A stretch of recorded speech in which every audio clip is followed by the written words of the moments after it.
La France doit comprendre que nous nous acharnerons à combattre le colonialisme et le néocolonialisme.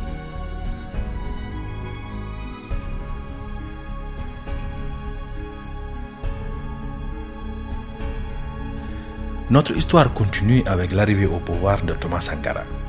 Comme dit dans la première partie, c'est le jour du 4 août 1983 que les soldats d'élite de Pau, avec Compaoré à leur tête, ont renversé le régime de Jean-Baptiste Ouédraogo et ont mené Sankara au sommet de la Haute-Volta. Peuple de Haute-Volta, aujourd'hui encore, 4 août 1983, des soldats, sous-officiers et officiers de toutes les armes et de toutes les unités, dans un élan patriotique, ont décidé de balayer le régime impopulaire, le régime de soumission et d'aplatissement mis en place par le méritant commandant Jean-Baptiste Ouédraogo. En ses débuts de gouvernance, Sankara s'appuie sur les ressources nationales tant humaines que matérielles pour développer le pays. Il fait de l'agriculture, qui occupe 85% du main-d'œuvre, le moteur du développement économique, avec comme principal objectif encourager l'organisation de la paysannerie en groupements et coopératives et lutte activement contre la désertification. La coopération était l'un des piliers fondamentaux de sa politique. Il se disait que le système économique mondial dans lequel nous vivons ne profitait qu'à un petit poignet de personnes, mais en coopérant et en travaillant ensemble, les choses pouvaient changer. C'est dans ce cadre qu'ils construisent des maisons au lieu des baraques, construisent aussi des écoles et des hôpitaux. Toujours dans sa politique de coopération, Thomas sollicite l'intervention de toute la population dans le processus révolutionnaire, les femmes incluses. Il a été l'un des premiers présidents africains à prôner la parité homme-femme. Sankara se débarrasse de l'idée féodale selon laquelle la femme devait être inférieure à l'homme. De ce fait, durant son pouvoir, les femmes deviennent des protagonistes du développement et assument des rôles importants. La consommation locale était aussi une partie intégrante du processus révolutionnaire. Le Burkina était l'un des plus grands producteurs de coton en Afrique, mais dans la logique des échanges inégaux, ce produit ainsi que beaucoup d'autres produits africains allaient en Occident pour une petite somme, où il sera transformé et revendu en prix cher dans le monde entier, l'Afrique y compris. Thomas abolit ce système, récolte le coton du Burkina qui sera transformé au Burkina par les Burkinabés et pour vêtir les Burkinabés. Avec ce système, une grande prouesse économique venait d'être faite et de l'emploi est créé. Le Burkina Faso est venu vous exposer ici la cotonnade produite au Burkina Faso, tissée au Burkina Faso, cousue au Burkina Faso pour habiller les Burkinabés. Ma délégation et moi-même, nous sommes habillés par nos tisserands, nos paysans. Il n'y a pas un seul fil qui vienne de l'Europe ou de l'Amérique. Je ne fais pas un défilé de mode, mais je voudrais simplement dire que nous devons accepter de vivre africain. C'est la seule façon de vivre libre et de vivre digne. Sankara avait compris aussi que la libéralisation des marchés agricoles, encouragée par certaines institutions internationales, avait conduit beaucoup de pays à la perte d'autosuffisance et de souveraineté alimentaire. Ainsi, il s'y oppose et s'emploie activement pour l'autosuffisance. Dans certains pays, seulement 4% de la population réussit à nourrir toute une population de plus de 200 millions d'habitants et même à exporter et à constituer autour de l'agriculture une puissance économique. Il n'est pas normal qu'ici, à plus de 90% d'agriculteurs, de cultivateurs, de paysans, nous ne soyons pas encore en mesure de nous autosuffire. Par la suite, le salaire présidentiel est réduit. Au sein des TPR, tribunaux populaires révolutionnaires, des procès publics sont organisés où les riches politiciens devaient justifier leurs avoirs. Les coûteuses voitures ministérielles sont remplacées par de simples Renault 5 et avec l'argent qu'ils réussissent à en attirer, ils financent des campagnes de vaccination.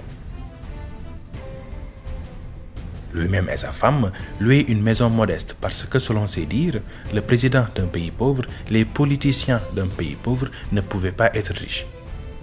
Le 4 août 1984, juste un an après la Révolution, il change le nom du pays qui devient Burkina Faso, pays des hommes intègres, parce que, selon ses dires, l'ancien nom ne voulait rien dire pour les désormais burkinabés. À l'échelle internationale, il va se faire ses premiers ennemis avec son célèbre discours à l'ONU du 4 octobre 1984, où il va présenter le nouveau visage de son pays et immortaliser sa vision politique. De retour au pays, Sankara va aller plus loin. Il parle de nationaliser les entreprises et les ressources de son pays pour l'utiliser en faveur de sa population, et cela n'arrangeait pas l'Occident. Mettant en avant les intérêts de ses compatriotes avant ceux de l'Occident, il représentait un danger à éliminer par tous les moyens. Il ne cachait pas non plus son amertume en ce qui concerne l'ONU. Il trouvait injuste que seulement 5 pays détenaient le pouvoir de veto sur les grandes questions de la planète et que des continents entiers n'étaient pas représentés. Par contre, un petit pays comme la France l'était. Ce pouvoir que cette dernière détient est rendu possible par la domination qu'elle exerce sur ses ex-colonies. Cette oppression prévoit d'installer au pouvoir des présidents qui rendent possible le contrôle des ressources. Celui qui ne respecte pas cette politique devait être neutralisé. La question dont tout le monde se pose est la suivante. Pourquoi Sankara était si pressé? Pourquoi voulait-il que le résultat de leur dur labeur se réalise dans les plus brefs délais?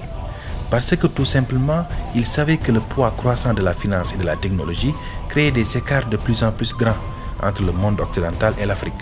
Donc il fallait avoir une vitesse supérieure à celle de ces puissances qui apparemment se manifestent avec des aides de développement, mais qui en réalité mènent des politiques nocives. Des politiques qui, en principe, visaient le contrôle de l'Afrique à travers les dettes. Sankara défie ouvertement ces puissances en disant dans une conférence de l'Union africaine que ces dettes sont des dettes injustes et ne devaient pas être payées. Qui ici ne souhaite pas que la dette soit purement et simplement effacée? Celui qui ne le souhaite pas, il peut sortir, prendre son avion et aller tout de suite à la Banque mondiale payer.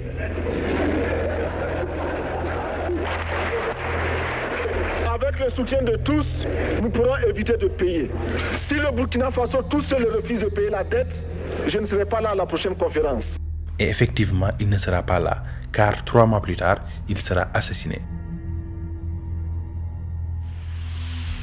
Ce qui plaisait le plus sur Sankara, c'est ce courage qu'il avait de dire ce qu'il trouvait injuste.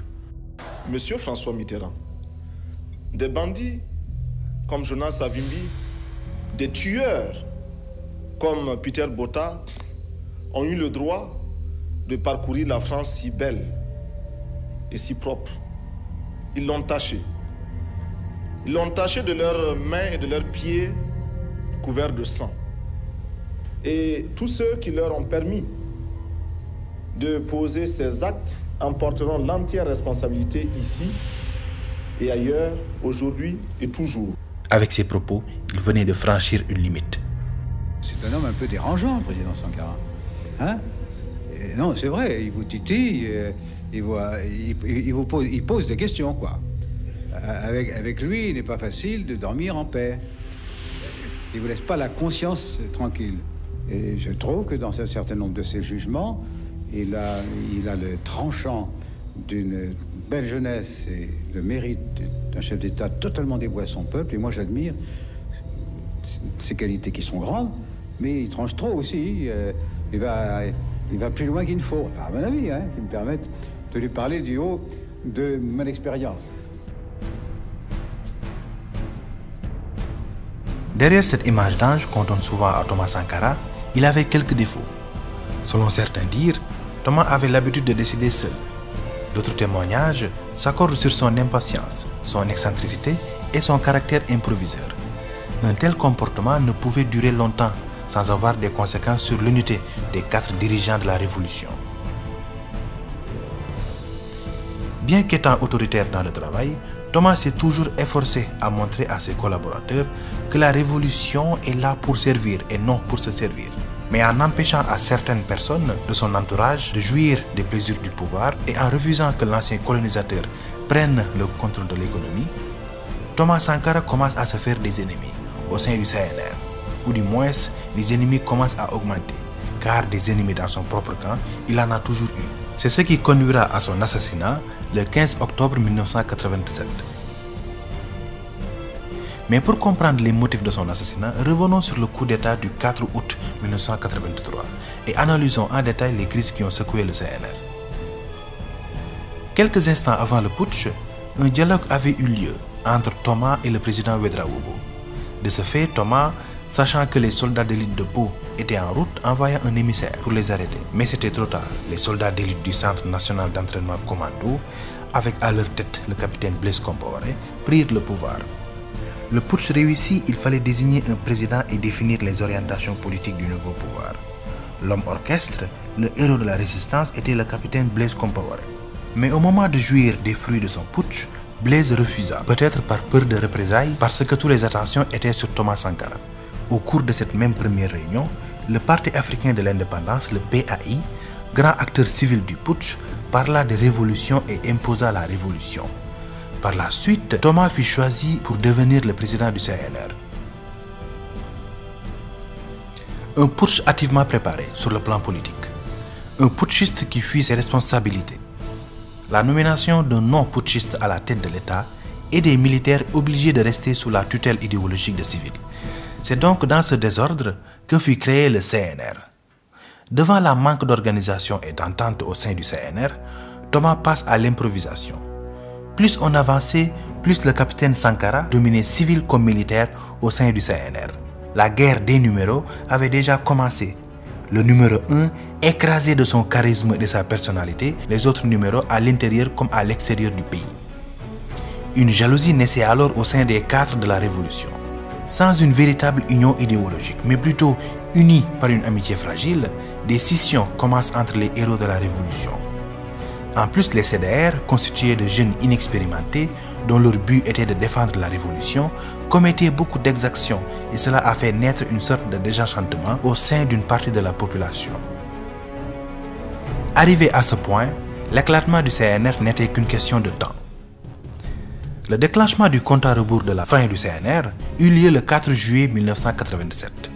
Sur insistance de plusieurs cadres, dont Blaise Compaoré, une réunion s'est tenue ce jour pour dresser le bilan du CNR.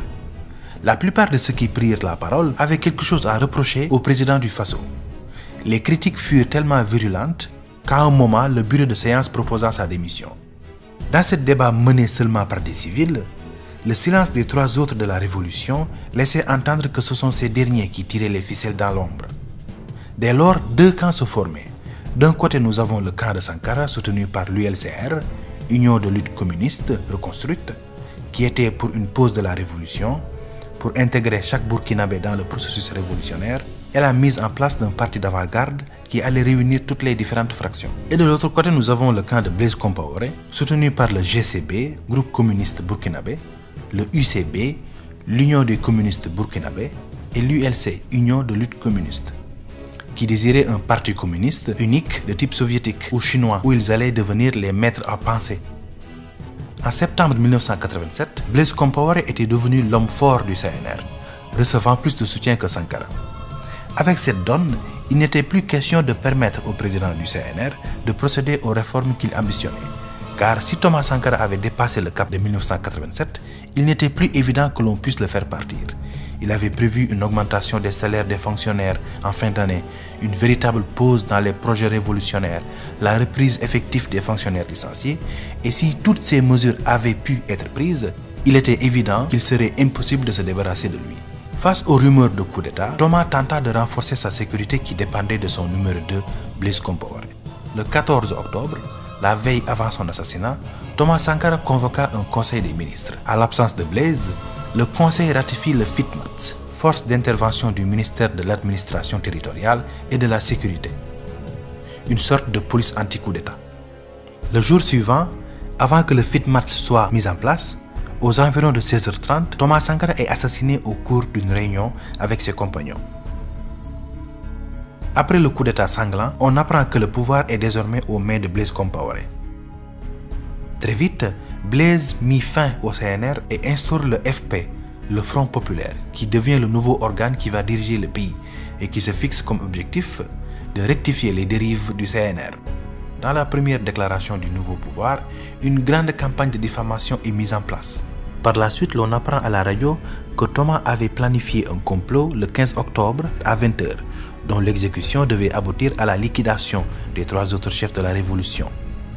Selon plusieurs observateurs, ce complot dit de 20h aurait été créé de toutes pièces pour justifier la prise de pouvoir et l'assassinat de Sankara.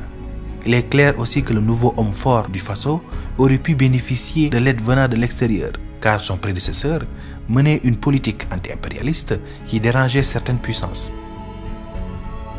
Avec la mort de Sankara, une page de l'histoire du Burkina Faso se referme. Après un brillant parcours et une carrière militaire exceptionnelle, Il a voulu donner un peu de dignité à son peuple et a mené d'importantes réformes pour sortir son pays de la pauvreté. Mais l'ennemi n'est jamais loin et le pouvoir ne se partage pas. Il sera écarté du pouvoir par l'homme qu'il pensait être son frère. 2 ans plus tard, c'est au tour des 2 autres leaders de la révolution, Jean-Baptiste Lingani et Henri Zongo. Ils seront exécutés le 18 septembre 1989 après avoir été poussés à reconnaître par des aveux télévisés leur participation à un complot qui devait permettre d'assassiner Blaise Compaoré.